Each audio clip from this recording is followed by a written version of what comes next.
Well, good morning, everybody. We're reading through Genesis 30 to 31. And man, what a messed up family, right? So you're probably reading through the passage thinking, wow, this is one dysfunctional family. It's a real mess.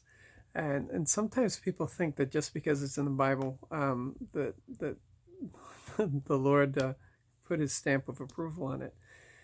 It's not that at all. And as I read these passages, I'm actually encouraged because I see the Father's heart, and I see that he uses messed up people. Um, there doesn't have to be perfection for a Father to desire to use people. His anointing can be found in the imperfect in the world, believe it or not. You have to remember that these people didn't know what we know.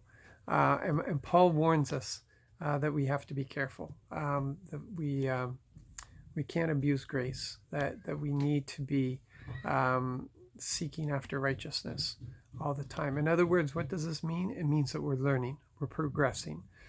So what we may have thought to be acceptable last year, this year we've come to the revelation and understanding that that isn't acceptable. So we've grown in our righteousness, and we choose not to take part in that behavior anymore because the Spirit has brought us into that. And that's the process that we're going through, which is the reason we're never supposed to judge one another, because we're in different places along that way. So grace is very important. But these people, they didn't know what we know. They didn't have what we have.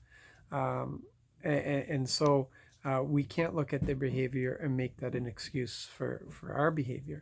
But at the same time, one of the problems that we have as a community, a Christian family, a Christian nation, is that we put too much emphasis on the perfect. And we can see throughout history that God purposely uses the imperfect. He uses the broken vessels. He purposely uses the broken vessels to bring about his glory, his will, his purpose. But yet we excuse me, we as a church continue to look for perfection within our leadership, and they are held to a higher standard for sure. They are held to a higher standard by the Lord. But at the same time, we're not going to find perfection. If you want to find faults, you're always going to find faults, no matter what. You look hard enough, and you're going to find faults. Every public, I don't know what you would want to call them, because every Christian leader is a public leader. But you know the big name ones, okay? Every one of them has a group of people chasing after them. Yeah, they each have their own critics club, if you want to put it that way, who's willing to pounce on every tiny little thing. And that's not what we should be looking for. We should be looking for righteousness, but a growing righteousness, a desire for righteousness, humility, love, affection, compassion. These are the things that we should be looking for. And most importantly, we should be looking for the anointing of the Lord. Because you can have a lot of people who look great on paper, but they're not at that place where they have the anointing of the Lord for that position.